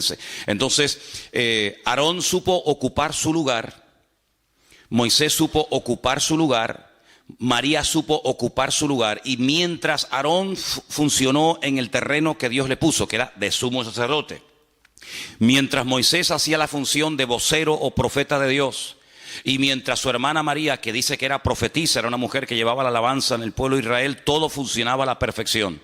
En el momento en el que Aarón, porque generalmente Moisés no cometió ese error, pero en el momento en el que Aarón o María salían de su terreno y se querían ocupar de otras cuestiones, automáticamente habían problemas. Por ejemplo, la Biblia nos enseña que María en una ocasión dijo: ¿y por qué cuando Dios quiere hablar al pueblo, por qué siempre tiene que utilizar a mi hermano y no me usa a mí? Y en ese momento quedó automáticamente leprosa. Y dice la Biblia que la tuvieron que echar del campamento, porque la lepra es una enfermedad contagiosa que se pega. Y entonces la tuvieron que echar del campamento. Fíjate simplemente ese comentario. ¿Por qué cuando el Señor quiere transmitir una palabra, un mandamiento, una exhortación, por qué siempre habla a través de mi hermano y no me usa a mí? Bueno, pues porque a ti el Señor te está usando en otra cosa y a tu hermano en otra cosa, y no es para competir, sino es para complementarse. Y cuando tú no estás contenta con el don y con el ministerio y con el llamado y con el sitio donde Dios te ha puesto, estás abriendo la puerta, en este caso, a una tremenda enfermedad. Por eso en estos días, bueno, esto que has dicho de las enfermedades, de los distintos miembros del cuerpo, bueno, yo dije que hay enfermedades, como dice por ejemplo Proverbios, que trae dolencias a los huesos, pero muchas enfermedades de la piel, muchas enfermedades cutáneas, cuando tú vas a los libros del Antiguo Testamento, son producidas por una incorrecta forma de hablar, ¿vale? Entonces vimos cómo la palabra perdón y la palabra enfermedad en hebreo es la misma, aunque se pronuncia un poquito diferente, porque hay una relación entre algunas enfermedades y una falta de perdón o una mala actitud o una forma incorrecta de hablar, ¿verdad? Cuando Aarón no está contento con su posición como sumo sacerdote y en vez de él ejercer su función le da demasiado libertinaje y demasiada rienda suelta a sus hijos, se produce un caos y un desastre en el campamento, hasta el punto que la Biblia dice que se tiene que abrir la tierra y tragar, y murieron sus hijos, y el Señor le dijo: y dile a Aarón que no llore por la muerte de sus hijos, y le prohíbo ir al funeral y al entierro de sus hijos. Y es una cosa tremenda, porque cuanto más arriba uno sube, cuanto más autoridad y cuanto más peso espiritual tiene una persona sirviendo al Señor, lógicamente más serán las exigencias que el Señor le pide de ellos. Yo siempre he dicho, no es lo mismo, y lo digo esto de verdad con todo respeto, ¿no? Es lo mismo que usted venga a la iglesia y se siente y se vaya y no pasa nada. No es lo mismo que un pastor, no es lo mismo que uno que está en alabanza, no es lo mismo que una maestra de escuela dominical. A esos hay que exigirle no mucho, sino todo. ¿Por qué? Porque tienen que ser ejemplo a la congregación. Una maestra de escuela dominical tiene que llegar primero que los alumnos. No van a llegar los niños primero que su maestra. Cuando hay un campamento de niños, los primeros que tienen que estar dando el callo, ¿quiénes son? Las maestras de la escuela dominical. Y si no, quédese usted en su casa o dedíquese a otra cosa. Pero las maestras de la escuela dominical tienen que ser las primeras. Y si usted no quiere ser la primera, usted no vale para maestra de escuela dominical, valdrá para otra cosa. Y yo como pastor, pero no me exija mucho, hermano. Yo un día vendré y otro día no. Imagínense. Oye, ¿quién va a predicar hoy? Bueno, tenía que predicar Manolo, el pastor, pero no va a venir porque dice que está un poco desanimado. ¿Cómo? No, que dice que le dolía la cabeza. Es que a mí no me puede doler nunca la cabeza. De hecho, yo empecé a predicar con dolor de cabeza, ya se me quitó. ¿Por qué? Porque el Señor, cuando usted quiere servir al Señor, el Señor dice, ¿tú me quieres servir? Ok, vente para acá. Pero también te voy a exigir más. Porque el viento donde pega más fuerte es arriba, en la copa del árbol y no en las raíces. Y allí donde el Señor pone a algunas personas, pero también la exigencia, lógicamente, será mayor. Entonces, Aarón entendió que su función no era la de profeta, sino la de sumo sacerdote. Y cuando lo entendió y ocupó su lugar, miren esos hermanos, qué armonía hay entre ellos. Cómo no va a haber bendición y vida eterna, y cómo no va a derramar el Señor su unción y su gracia cuando están los hermanos juntos en armonía. Pero cuando están juntos, pero separados y revueltos, se va la bendición de Dios. ¿Cuántos dicen amén? Entonces nosotros tenemos que partir de la base de que nuestra forma de hablar, y tienes que salir de este retiro con esto en la cabeza. Tú no puedes hablar de cualquier manera, porque la forma como tú a partir de hoy hablas o hables, eso va a marcar una diferencia en el mundo espiritual. Esta palabra prevalecía. Cuando Moisés levantaba la mano, el pueblo de Israel prevalecía, y cuando las bajaba, prevalecía Amalek sobre Israel. Es muy interesante. Porque en el último libro de la Biblia, que estamos estudiando en Santa Cruz últimamente otra vez, aparece la palabra prevalecer. Y fíjate qué interesante. Dice que cuando los santos oraban en la tierra, es decir, cuando se dirigían al Señor, cuando clamaban al Señor, los ángeles en el cielo prevalecían contra los demonios. Es decir, cuando la iglesia toma su posición de autoridad, cuando la iglesia emplea el poder de la lengua, pero no para dañarse, no para cuestionar, no para criticar o para murmurar o lamentarse, sino que emplea el poder, el instrumento de la voz, de las palabras, para dirigirlas al Señor, eso como que le da fuerza a los ángeles y le da fuerza en el mundo espiritual para que el enemigo lo podamos tener a raya. Por eso, hermano, tenemos que salir de aquí con la idea bien clara de que la forma como usted va a hablar a partir de hoy vas a ser un imán que va a atraer la bendición a tu casa, o la va a espantar y la va a alejar. Por eso cuando en casa comencemos a hablar o a opinar o a no sé qué, o como a comentar negativamente, cortemos inmediatamente ese comentario. ¿Por qué? Porque la forma como nosotros hablamos es lo que va a marcar la diferencia en el mundo espiritual. Porque todo esto tiene un precedente, y el precedente está en el libro de Génesis capítulo 1, cuando dice la Biblia que Dios hablaba y las cosas cambiaban. Claro, el poder de Dios en su palabra es lógicamente superior a nuestro. La palabra de Dios se cristaliza, se materializa, ¿verdad? Dijo Dios sea la luz y se hacía la luz. En nuestro caso no es así. Pero lo natural, ya lo he dicho 1.000.000 de veces, es un reflejo de lo espiritual. Si Dios hablaba y cambiaban cosas, quiere decir que nosotros como producto, como creación del Creador, cuando nosotros hablemos también las cosas pueden cambiar para bien o para mal. ¿Cuántas personas están tiradas por el suelo, no tienen ninguna autoestima, no confían en nada ni en nadie? ¿Por qué? Porque desde pequeños han sido bombardeados con palabras como: tú no sirves para nada, tú no vas a levantar cabeza, tú eres un burro, tú eres un cero a la izquierda, tú no sé qué, tú eres como tu padre, un vago. Y ¿cuántas veces pasa eso en la vida? Pero cuando el Señor nos llama Él nos dice, ustedes son real sacerdocio, nación santa, pueblo adquirido por Dios, para que anuncien las virtudes mías, que yo les llamé de las tinieblas a su luz admirable. Y ustedes son más que vencedores, y yo estoy con ustedes, y nadie les podrá hacer frente en todos los días de vuestra vida. Y diga al débil, fuerte soy, hermano. Y entonces Dios nos levanta la autoestima, no el orgullo, sino la autoestima. Y comenzamos a hablar como Cristo hablaba. ¿Cuántos dicen amén? Y Él no permitía ni siquiera a sus más íntimos colaboradores o discípulos, Él no permitía que hablaran palabras incorrectas. Cuando aquel discípulo le dice, Señor, no vayas a la cruz, ¿para qué? Si a lo largo de la historia no te van a aceptar esta gente, ¿para qué vas a la cruz? Y el Señor le dijo, apártate de mí, Satanás, porque no estás poniendo la mira en las cosas de Dios, sino que te está dejando influenciar demasiado, excesivamente por las cosas de los hombres. Tienes una visión muy corta, ves a muy corto plazo. Pero hermano, nosotros tenemos que sembrar en fe. ¿Y cómo se siembra en fe? Con la palabra. Dios me va a bendecir, Dios me va a prosperar, yo voy a ser una persona usada, Dios me va a bendecir, Dios va a abrir puertas. Y dirá, bueno, pero esto es autosugestión, llámelo como quiera. Pero esa es la forma como el Señor quiere que nosotros hablemos. ¿Cómo estás? Bueno, aquí aguantadito. ¿Cómo que aguantadito? ¿Cómo estás? Y dicen algunos, bueno, tirando. ¿Tirando qué? Piedra estás tirando. ¿Cómo estás? Bueno, aquí echando días para adelante. Sí, las expresiones son múltiples y variadas. Hay para todos los gustos y colores. ¿Cómo estás? En victoria. ¿Cómo estás? Bendecido. ¿Cómo estás? Triunfante y glorioso. ¿Por qué? Porque todo lo puedo en Cristo que me fortalece. ¿Cuántos dicen amén? Así como tenemos que hablar, hermanos. Así como tenemos que hablar, hombre. Gloria a Dios. Dejemos esas expresiones a los del mundo. Dejémoslos que ellos hablen así. Quieren hablar así, que hablen así. Así les va.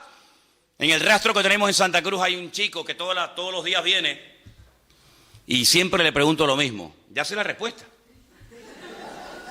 Es como ¿cómo era? La erotesis. La erotesis, ¿qué era? Hacer una pregunta que ya sabe la respuesta. Esa figura de dicción. Le digo, ¿qué? ¿Cómo estás? Y yo dentro digo, aguantadito. Y al segundo dice, aquí aguantadito. Él siempre dice lo mismo. Vivíamos en un edificio en Santa Cruz hace años, ahí en la Rambla, y había un portero, el portero del bloque, y decía... ¿qué? No voy a decir el nombre porque a lo mejor lo conocen y vete entonces hay algún familiar del portero aquí, ¿no? Yo, ¿qué? ¿Cómo estamos? Y siempre decía, siempre lo mismo. Así me decía tú. Yo, siempre lo mismo. Nos fuimos del edificio, él sigue viviendo allí y te aseguro que han pasado, no sé, 100 años desde que me fui de allí.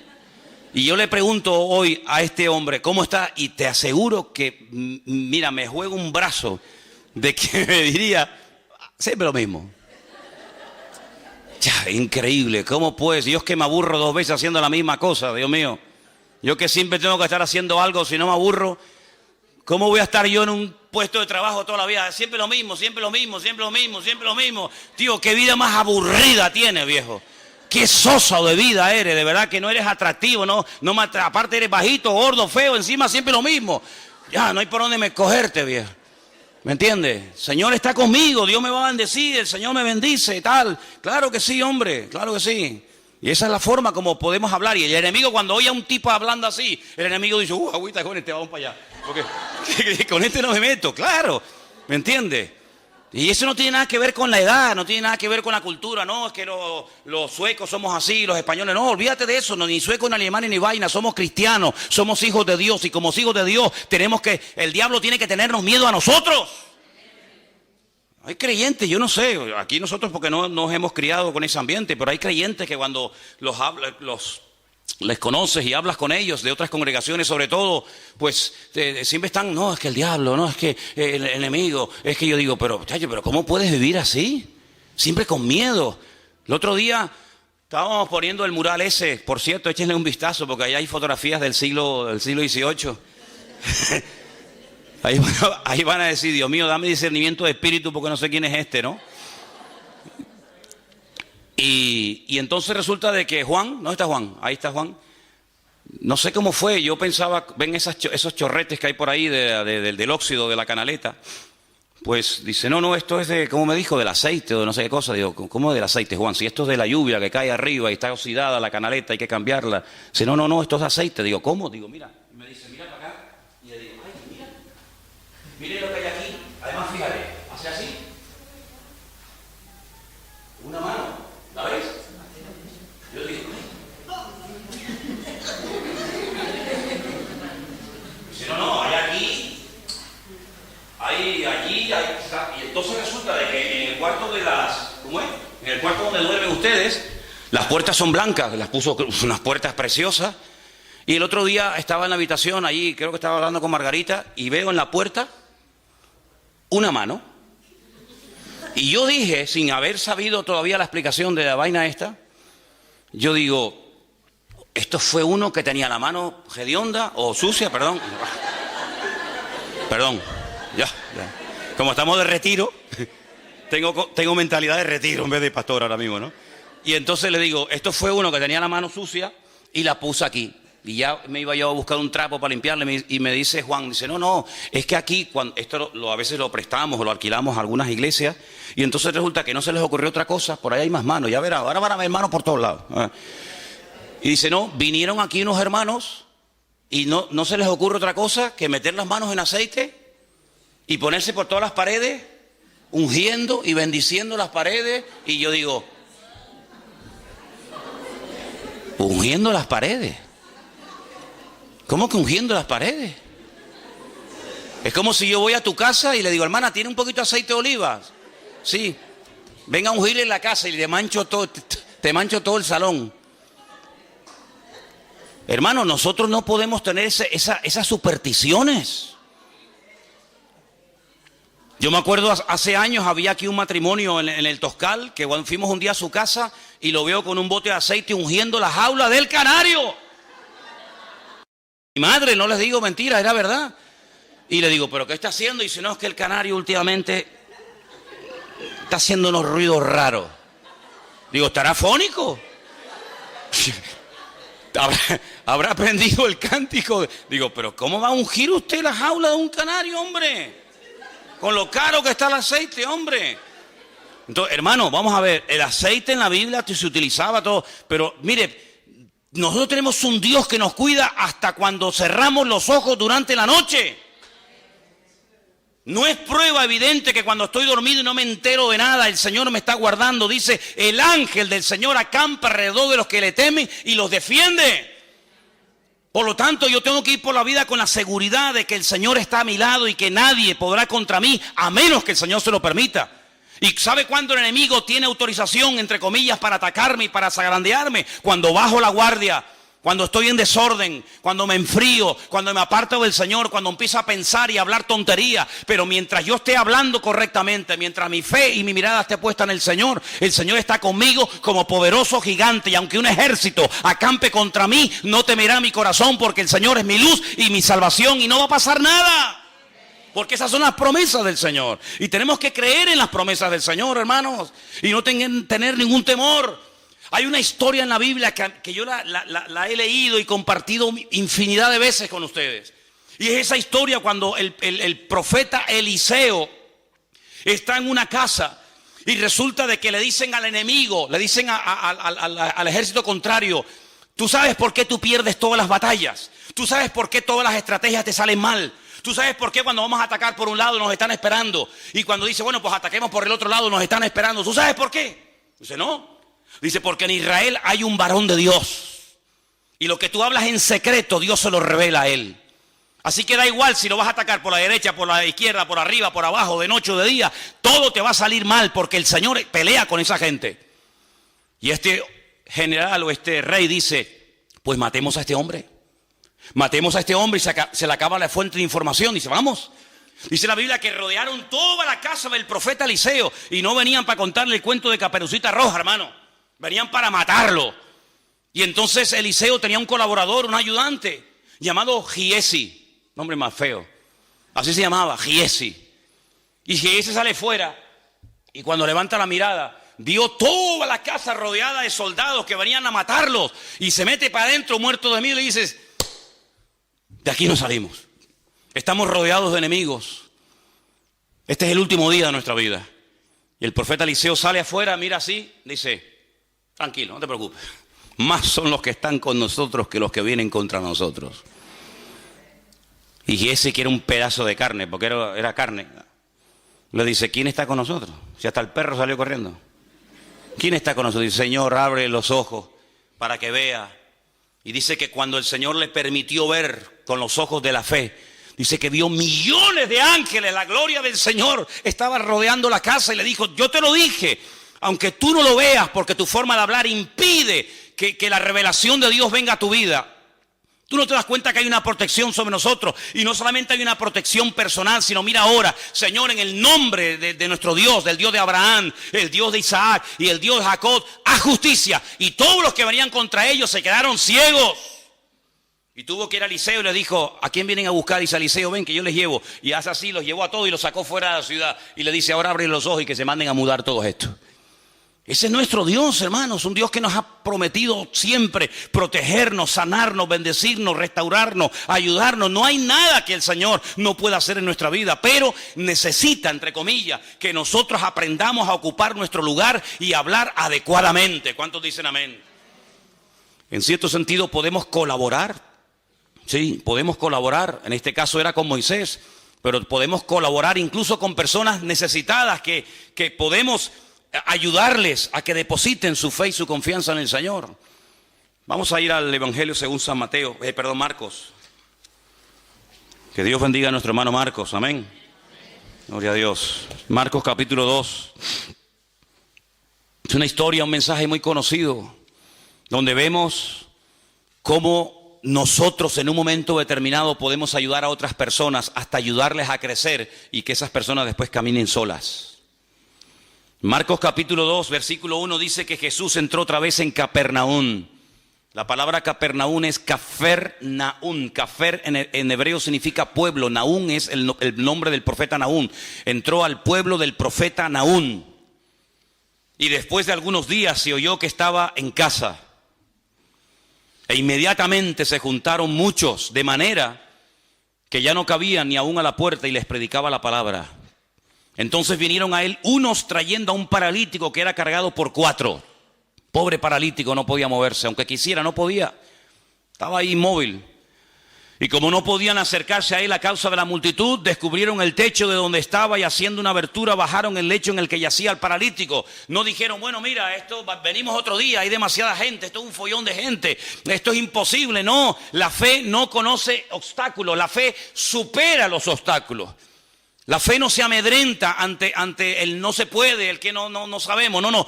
Si no podemos por la ventana, por la puerta. Y si no por la puerta, por el techo. Y si no, hacemos un túnel y lo metemos por abajo. Pero de aquí no nos vamos porque esta es la oportunidad que hoy Dios nos está dando. Entonces vamos a subirnos al techo. Es que nos van a criticar, que me da igual. Hemos venido con una necesidad y de aquí no nos vamos hasta que veamos la gloria de Dios. Hemos venido con nuestro amigo, no puede caminar, pobrecito.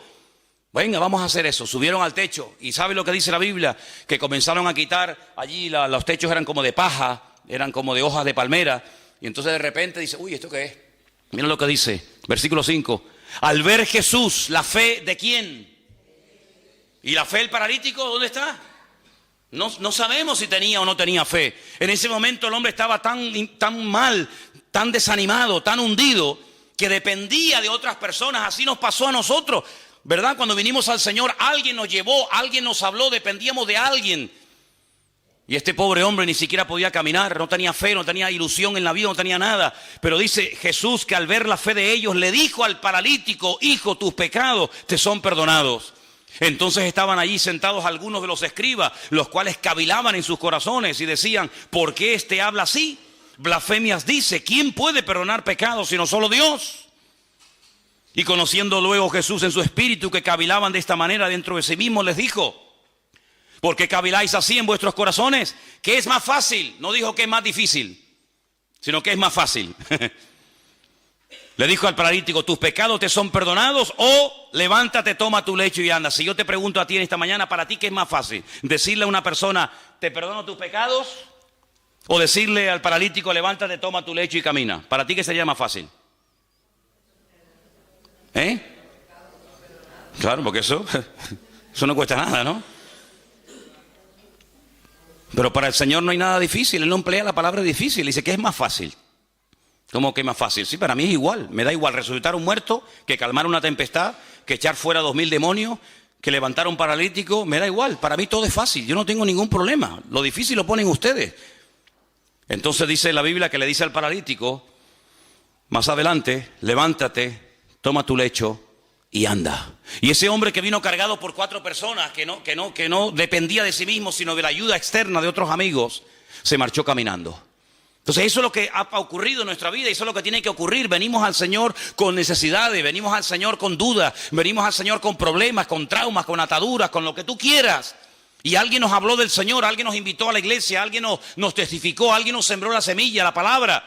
Y venimos pues así, sin poder movernos, atados con un montón de historias. Pero llega un momento en el que el Señor nos desata, nos libera, nos resucita, nos da vida otra vez y podemos caminar. Y ahora ese ya no tenía que volver a usar la camilla, porque eso fue una parte del pasado. Ahora él iba por las calles diciendo, yo estaba un día paralítico y ahora puedo caminar y puedo ayudar a otras personas. Y eso es lo que tiene que ocurrir en nuestra vida. Darnos cuenta de que a lo mejor tenemos que ayudar a una hermana y decirle, mira hermano, así no se habla, ¿sabes? No, así no se habla, mijo. ¿Cómo te voy a preguntar yo a ti todos los días cómo estás? Y tú dices, aquí aguantadito. No, aquí no se habla así, ¿sabes? Aquí aguantadito no hay nadie. Se tiene que hablar victoriosamente. Ah, vale, aprendido. ¿Y cómo está? Ay, ahí me duele aquí, me duele aquí, me duele allá, me duele por allá. No, yo no te estoy preguntando qué es lo que te duele, te estoy preguntando cómo estás. Ah, perdón. Y aunque te duela, no vamos a contar nuestras tragedias, sino vamos a contar nuestras victorias. Porque las tragedias se quedan en casa, pero las victorias hay que compartirlas. Cuando el Señor tenía problemas, ¿a dónde se iba? A la intimidad, a orar al Padre. Y cuando le llamaban, salía porque lo estaban llamando, no al revés. ¿Te das cuenta? Entonces, amados hermanos, con estas historias, con estos capítulos, estos pasajes que hemos leído en estos días, estamos viendo algo muy importante. El enemigo siempre estará ahí a la puerta, al acecho. Dice, como león. Dicen, en una iglesia de los gitanos que una vez fui, decían, cuidado hermano, porque el león, el diablo está como león crujiente. Crujiente, hermano. Y todo el mundo se ríe. Dice, sí, no se rían, está crujiente. Digo, sí, crujiente estás tú, ¿viste? Crujiente como león crujiente, ves rugiente. Bueno. Pero ¿saben una cosa, queridos hermanos? El enemigo siempre ha estado ahí. El enemigo tiene más años que la iglesia. El diablo tiene más años que todos y cada uno de nosotros. Pero el Señor dice en la Biblia que lo ha vencido. Lo ha derrotado una vez y para siempre. Entonces, ¿por qué está suelto? ¿Por qué sigue tentándonos? ¿Por qué sigue complicándole la vida a las naciones? ¿Por qué sigue hurtando, matando y destruyendo? Porque es un condenado a muerte que está gozando temporalmente de libertad condicional. Estás condenado, pero te dejo un poquito de cuerda. Y como es un ser tan maligno y tan perverso que nunca va a cambiar, porque no quiere cambiar, todavía sigue haciendo de las suyas. Pero ya no tiene ningún poder ni tiene ninguna autoridad sobre tu vida. Es decir, que ahora el Señor dentro de ti y contigo te da la fuerza y la capacidad para decirle, ahí te quedas quieto y ya no me vas a molestar nunca más. Y a partir de ahora el que me vas a tener miedo eres tú a mí. Y ándate con ojo que te voy a dar una que te vas a enterar. Así declara, amigo. Ahora, no, es que el diablo me tentó, es que el diablo me atacó, es que el diablo no sé qué. Y el diablo dice, venga, sigue. Aquel amigo que tenía yo que le dije, mira, mijo, o tú cambias o yo te cambio como sea. Veía pasar una gaviota. En Galicia hay millones de gaviotas, hermano. Veía pasar una gaviota y decía, ¿qué me quieres decir, Señor? ¿Te va a decir, Señor, te doy una gaviota, viejo? Se le caía la cuchara. Cuchara, cu. Alguien está hablando de mí. Pues tú no puedes ir así por la vida, hermano. Cuchara, tenedor, y el día que se te caiga la plancha, ¿qué dice? No, aquí está la palabra. Y aquí está lo que el Señor quiere decirte a tu vida.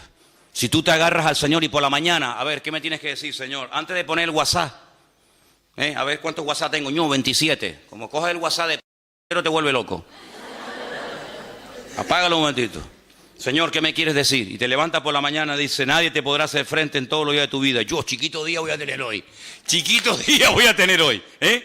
Te levantas por la mañana, no tengo trabajo, a ver, vamos a poder, no, podemos salir con el otro, no me interesa, acá vamos a poner aquí, el Señor y mi pastor, nada me faltará, gloria a Dios, hoy voy a tener un día victorioso. si tú te acostumbras a romper esos hábitos de miseria y comienzas a sembrar fe y comienzas a vivir en fe, vas a comenzar a vivir diferente. ¿Sabes por qué? Porque tienes un Dios diferente, tienes el Dios todopoderoso, el Señor de señores y el Rey de reyes. Y hoy no termina el retiro, hoy empieza. Hoy no termina, hoy empieza en tu vida el resultado de lo que aquí se ha enseñado. Porque de nada sirve haber estado aquí, gloria a Dios, aleluya, ¿verdad? Si después volvemos otra vez a igualar. No, hoy empieza el retiro. Para mí hoy termina. Yo hoy terminé, ya se acabó. Bueno, me queda todavía la de la tarde. Pero el retiro empieza hoy para ti. Cuando llegues a tu casa, tus hijos, tu esposa, tu marido, tus hermanos te tienen que oír hablar y vivir de una forma diferente. Porque el Señor nos va a llevar de victoria en victoria y de gloria en gloria. Pero te va a llevar si tú quieres ser llevado por ese camino. Vamos a orar en esta mañana, hermano. Cierra tus ojos donde estás. Bendito sea el Señor.